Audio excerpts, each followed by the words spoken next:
네, 오늘부터는 성경 강론을 이제 시작합니다. 첫 번째 성경 강론 첫 번째 책으로 창세기를 소개하고자 합니다. 창세기는 성경 66권 중에 첫 번째 책이죠. 그래서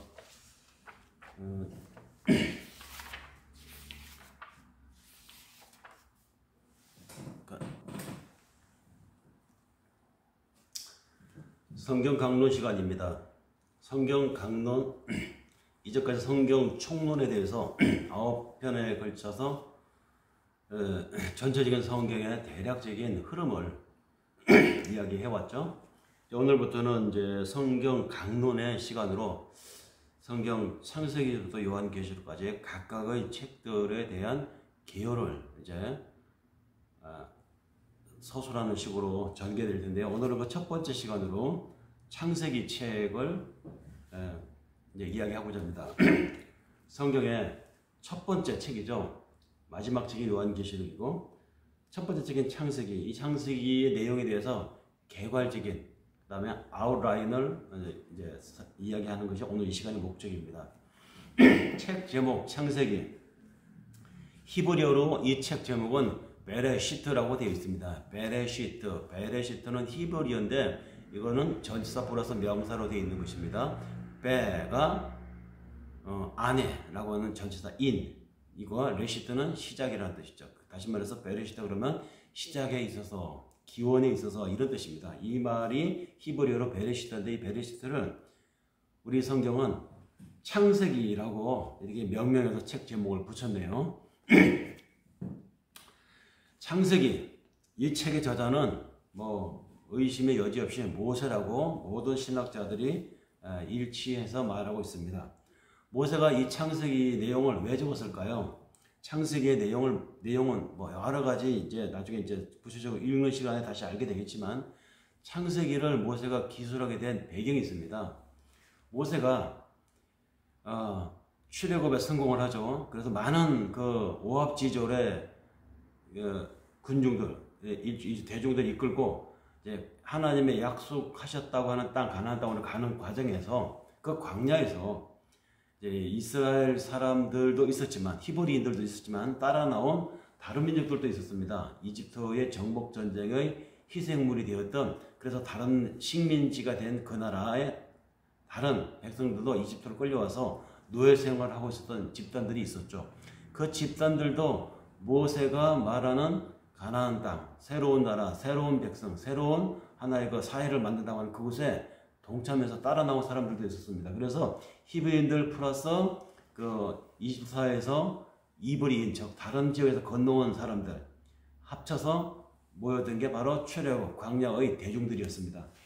이 광야 대중 민중들은 모세의 약속을 믿고 따라 나오긴 했지만 그 과정에서 어려움이 있고 그 과정에서 그들이 경험했던 많은 것들을 통해서 하나님이 함께 하는 것 같기도 하고 또 어려움이 있으면 하나님이 없는 것 같기도 하고, 그러니까 자신들이 잘 풀릴 때는 우리가 선택을 잘했어, 모세 지도자를 믿고 따라 나왔지만 자신들의 처지가 형편없어지고 또 어려워지고 불편이 생기면 괜히 저 모사꾼 모세의 말에 우리가 휘둘려가지고 여기까지 왔구나, 하나님에 대한 신앙보다는 자신들의 처지에 눈이 돌아가게 되면 비난을 했던 것이죠. 지도자를.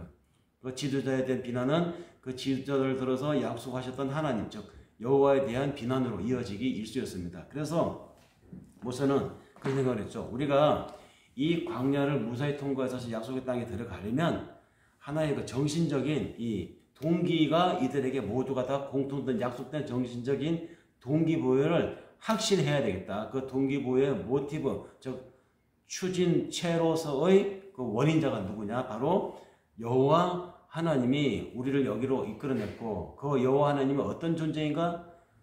그냥 오늘 갑자기 우리에게 나타난 존재가 아니다. 이 얘기를 하고 싶었던 것입니다. 그 여호와 하나님은 실은 오래전에 우리들의 조상을 통해서 이러한 오늘날의 이 일을 이루어주시려고 약속하셨던 분이다. 이 얘기를 모세가 하고 싶었던 것입니다. 그러니까 오늘날 우리가 이 광야에서 이렇게 있는 것은 보기에는 오합지졸인 것 같고 그냥 즉흥적으로 일어난 일인 것 같지만 실은 면밀하게 계획되고 주도하시는 한 분이 있는데 그분이 지금 우리를 통해서 이 일을 이루어가고 계시다고.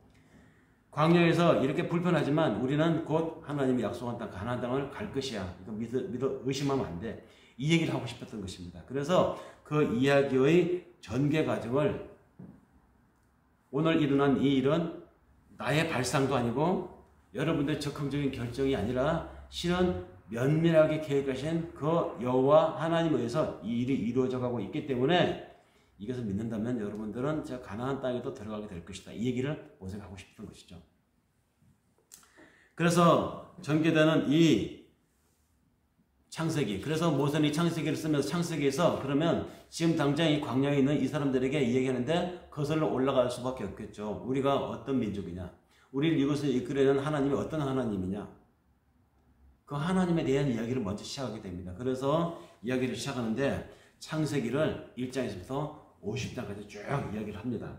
창세기 이야기를 전개하면서 그 내용을 보면은 창세기는 크게 전반부, 후반부 이렇게 나눌 수 있습니다. 그냥 1장에서부터 실패 나가려고 작정을 하면 너무 양이 방대해서 읽기가 주저되는데요. 이것을 잘 정리해서 읽으면 쉽게 머릿속에 쏙쏙 정리되어 들어오기 때문에 창세기가 재미있게 됩니다. 두 부분으로 나눠지는데요.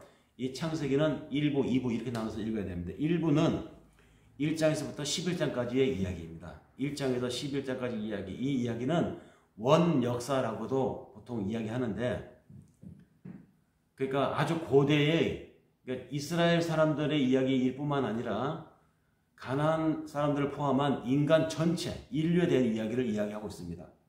그리고 나서 12장에서부터는 이제 50장까지 한 집안의 이야기를 다룹니다.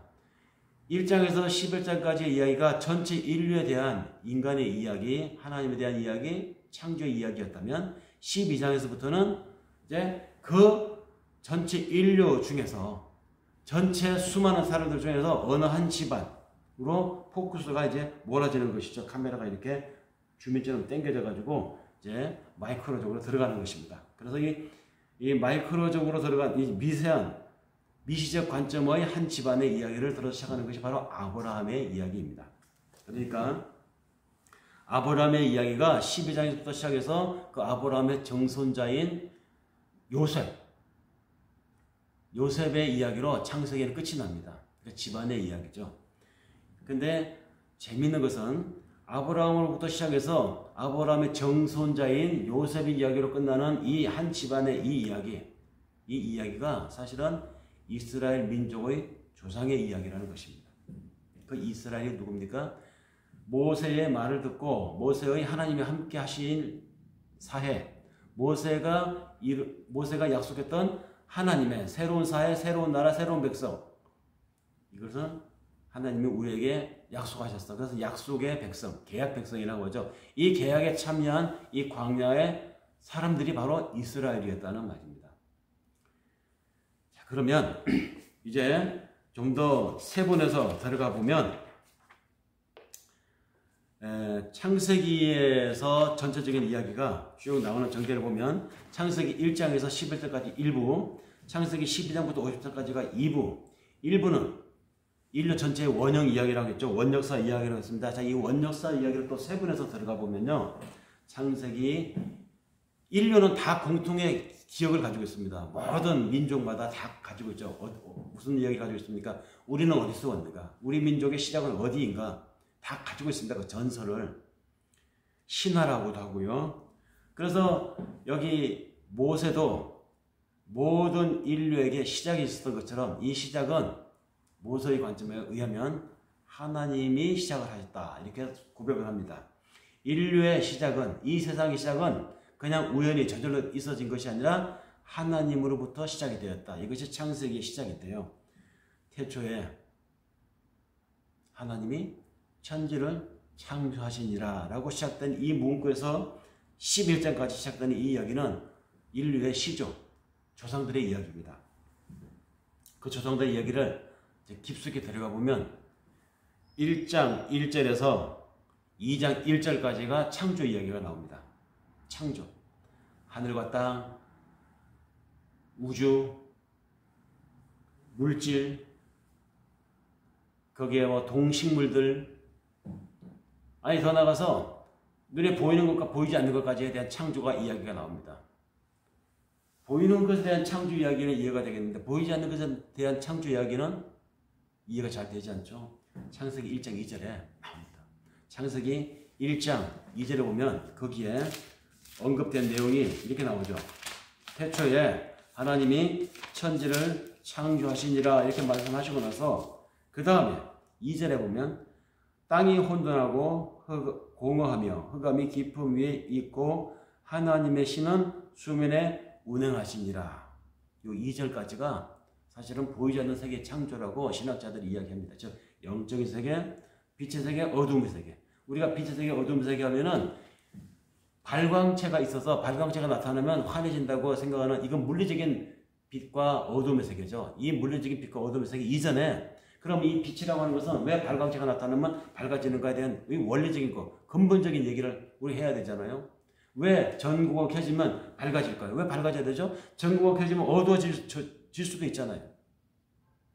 전구가 켜지면 밝아진다. 이것은 우리가 이후에 과학적으로 정의하고 명명한 것이지 실은 그 이전에 이 원리는 하나님이 다 정했다는 것입니다. 그래서 도덕적인 세계, 악한 세계.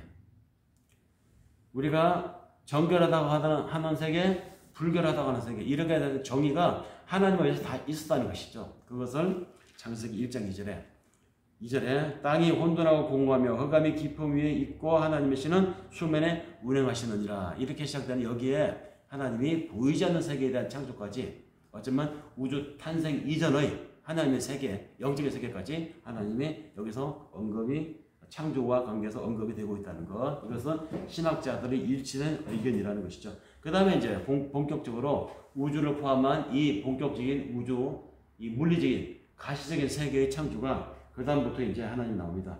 하나님이 가라사대 빛이 있으라 하시매 빛이 있었고 그 빛이 하나님 보시 좋았더라. 그리고 빛을 어둠과 구분하셨다. 즉 뭡니까? 디바이드. 나누기 시작하셨다는 것이죠.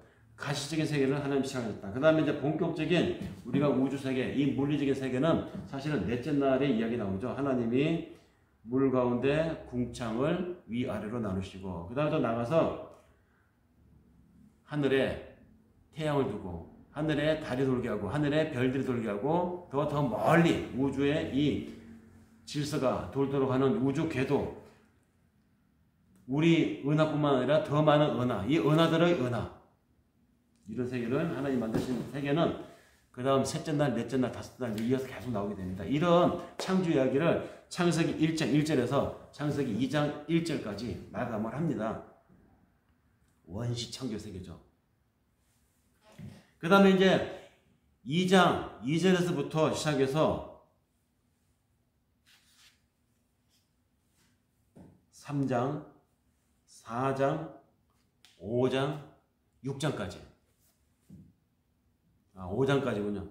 창세기 2장, 3장, 4장, 5장까지 하나님이 이제 인간을 만드시고 인간의 사회를 규정해 주시고 그 사회 속에서 인간이 어떻게 살아가는지에 대한 인간과 하나님의 관계를 설정한 내용이 나옵니다. 여기서 인간은 우리들의 원조상을 이야기하죠. 그래서 여기서 말하는 창세기에서 말하는 인간이라는 말, 하나님이 흙으로 인간을 만드시고 그 이름을 아담이라고 했다라고 하는데 아담이라는 말 자체가 흙이에요.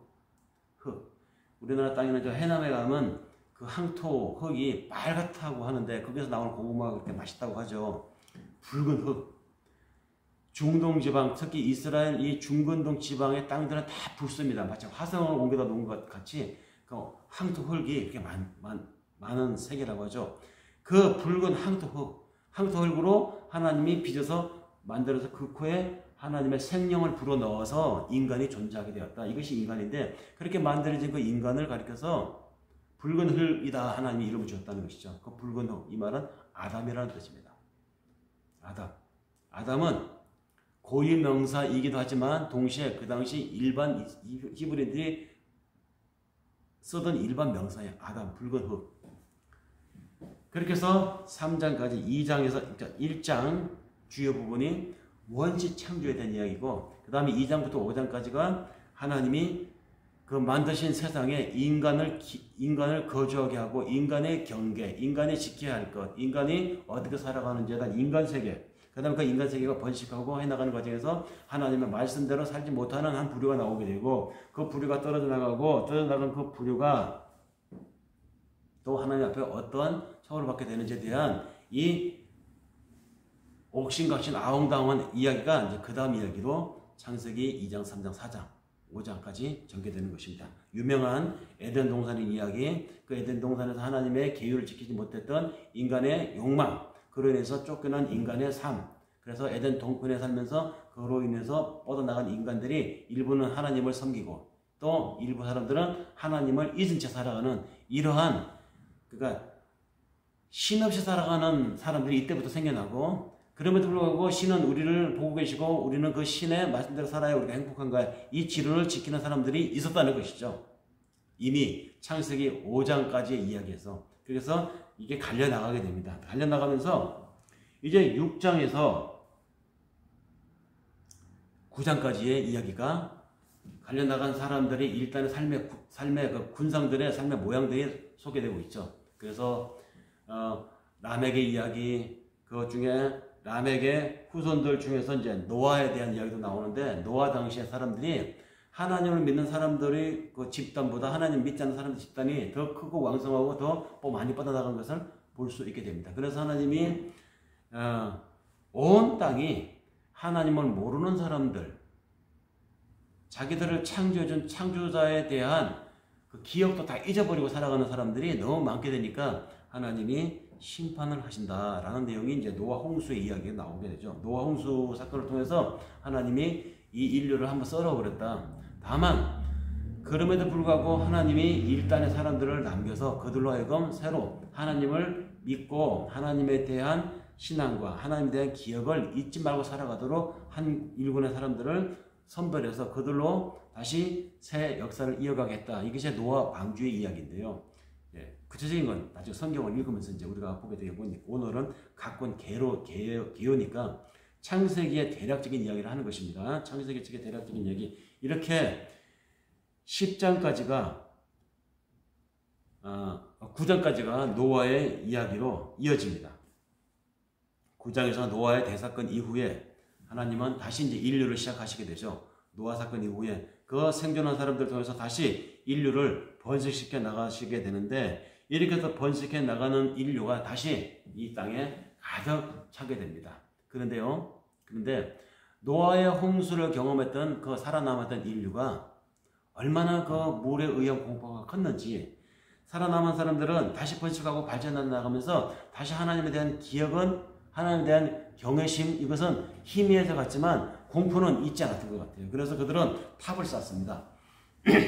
다시는 물에 빠져 죽는, 홍수에 쓸려가는 이런 멸종을 우리가 당하지 말자. 그래서 그들은 탑을 쌓기 시작해요. 탑을 쌓아서 탑 아래쪽에다가 역청까지, 그 역청까지 발라서 물이 스며들어서 탑이 하단부가 무너지지 않도록 하는 이런 기술적인 것까지 사람들이 개발하게 되죠. 그래서 나오게 된 게 바로 바벨탑 사건입니다. 이 바벨탑 사건을 통해서 인류는 다시 멸망당하지 않기 위해서, 즉 하나님의 심판을 이제는 받지 않겠다고 자신들의 탑을 쌓더니 그 탑이 얼마나 높이 올라갔는지 하늘에 닿도록 쌓자라고까지 이야기한다는 것이죠. 하나님이 이것을 보시고 이 사람들이 저렇게 교만하고 저렇게 자신들의 정신을 내세우고 자신들의 기술을 내세우다가 결국은 우리들의 영역까지 침범하는 것이 아닌가, 하나님이 인간의 언어로 인간의 그 교만을 이렇게 표현을 하셨는데요. 정말 그렇습니다. 인간은 하나님 없이도 살아갈 수 있을 만큼 우리들끼리 우리의 기술 진보를 맹신했던 것이죠. 그래서 하늘에 닿기까지 그 탑을 쌓자라고 묘사된 이 상징적인 언어를 통해서 사람들이 다시 오래전에 하나님으로부터 창조된 인간들이 그 하나님을 또 잊고, 그래서 하나님의 심판을 받았음에도 불구하고 다시 심판 이후에 살아남은 인간들이 다시 하나님을 잊고, 아니 자신들이 하나님이라도 될 듯한 모양으로 다시 뻗어나가는 이 과정에서 하나님 또 한 번 심판을 받게 되는 것입니다. 그래서 하나님이 다시 심판을 하시게 되는데, 이 심판은 노아 홍수 때처럼 또 썰어버리는 심판이 아니었어요. 심판을 하시긴 하실 것이지만 유예하십니다. 대신 하나님은 특정한 한 그 많은 사람들 중에서 하나님은 하나님의 사랑이시고 하나님이 너희들을 선택했고 하나님이 너희들을 지금 함께 내가 너희들을 지켜주고 있다는 이 사실을 너희들이 잊지 않고 이 사실을 기억하고 살아간다고 하면 하나님이 너희들에게 복을 주시고 하나님이 너희들의 삶을 풍요롭게 하고 하나님이 너희들의 삶을 의미있게 만들어 주는 분이다라는 이 사실을 알려주고자 했어요. 그래서 하나의 민족을 선택합니다. 그 선택한 민족의 시원자로 아브라함을 선택하게 되는데 아브라함의 이야기가 이 바벨탑 사건이 전개되고 난 이후 하나님이 이들이 모여서 탑을 쌓고 하나님 있는 데까지 높이 올라가고자 하는 그 교만을 드러내니까 하나님이 이들을 흩어놓죠. 여러 곳으로. 그래서 서로가 커뮤니케이트 되지 않도록 흩어놓습니다. 흩어놓으면서 1차 그들의 교만을 꺾기는 하지만 그래서 사방으로 흩어진 그 민족들 중에서 하나의 민족을 하나님이 선택하신 이야기가 창세기 2부, 즉 창세기 1장에서 11절까지가 전체적인 원시 역사, 인간의 역사. 그래서 노아 사건, 바벨탑 사건 이런 이야기를 통해서 인간의 하나님을 향한 도전의 이야기가 전개되고 있는 이야기였다면 하나님이 그럼에도 불구하고 내가 너희들을 선택했고 너희들을 사랑했고 너희들을 창조하였고 나는 너희들을 지금부터 지켜보고 있다. 너희가 행복한 길은 너희가 삶의 의미를 찾는 길은 나와 연관되어서 사는 것에서 가능하다. 내가 그것을 보여주리라 라고 한 민족을 선택한 이야기가 시작되는 이야기. 그것이 바로 창세기 12장부터 시작되는 이야기입니다. 창세기 12장에서 아브라함이 나오고 그 아브라함이 어떻게 여호와를 찾아서 떠났는지 그래서 가나안 이야기 여기서부터 나옵니다. 약속의 땅 이야기가. 그래서 그 약속의 땅 하나님 말씀 듣고 떠난 아브라함의 이야기 그 아브라함의 약속을 이어받은 아들 이삭의 이야기 아들 이삭의 이야기를 이어받은 야곱의 이야기 야곱의 그 약속을 이어받은 요셉의 이야기 그러니까 4대 족장이 나오는 것입니다. 첫째 족장 이스라엘의 첫 번째 족장 아브라함 두 번째 족장 그 아들 이삭 이삭의 아들 야곱의 아들 요셉 이렇게 4명의 족장의 이야기가 이어져 나가는 것이 창세기 12장부터 50장까지의 이야기입니다. 더 구체적이고 더 세밀한 이야기는 창세기를 우리가 읽어보면 돼요. 그러나 이러한 안내에 따라서 창세기를 1장부터 50장까지 한번 읽어보십시오. 정리가 쏙쏙 들어옵니다. 창세기 그렇게 읽어야 돼요. 2부 1부 1장에서 11절까지 2부 12장에서 50장까지 1부는 아까 앞쪽에 설명 많이 했으니까 2부를 조금 더 설명하면요. 12장 아브라함이 하나님의 약속을 믿고 갈대아 우르라고 하는 곳을 떠나게 되죠. 그때부터 이제 하나님이 아브라함을 이전에 이름은 아브람이었는데 아브라함으로 바꿔주죠. 즉 네가 내 명령을 따라서 나를 믿고 신천지를 개척하겠다고 새로운 곳으로 갔으니 내가 이제부터 너의 이름을 아브람 즉 많은 이들의 아버지라는 뜻의 아브람 이게 아니라 여러 나라들의 아버지라는 뜻의 아브라함으로 내가 너를 부르리라. 이름이 바뀌죠. 이름이. 이렇게 해서 이제 아브라함이 그 아내 사라와 사이에서 이제 자녀를 낳게 되는데 약속을 믿고 살았지만 약속이 흔들릴 때 아브라함이 첩을 얻어서 자녀를 낳은 적이 있습니다. 사라에서 태어난 것이 아니라 사라 본처가 늙었다고 이제 씨를 이어야 되니까 그 몸종을 추천을 하죠. 씨를 이어야 되니까. 그래서 그 몸종에서 태어난 자식이 있었습니다. 아브라함의 장남 이스마엘입니다. 그러나 이 이스마엘은 하나님이 약속을 불신하고 약속을 불신하는 과정에서 태어난 자녀이기 때문에 하나님은 그의 정통성을 인정하지 않았습니다. 오히려 늙은 나이에 하나님의 약속을 믿고 기다렸던 가정에서 태어난 자녀가 있죠. 그가 바로 이삭입니다. 이삭이 태어나서 아브라함 아버지의 약속의 정통성을 잊게 되는데 하나님의 약속의 정통성을 이삭이 잊게 됩니다.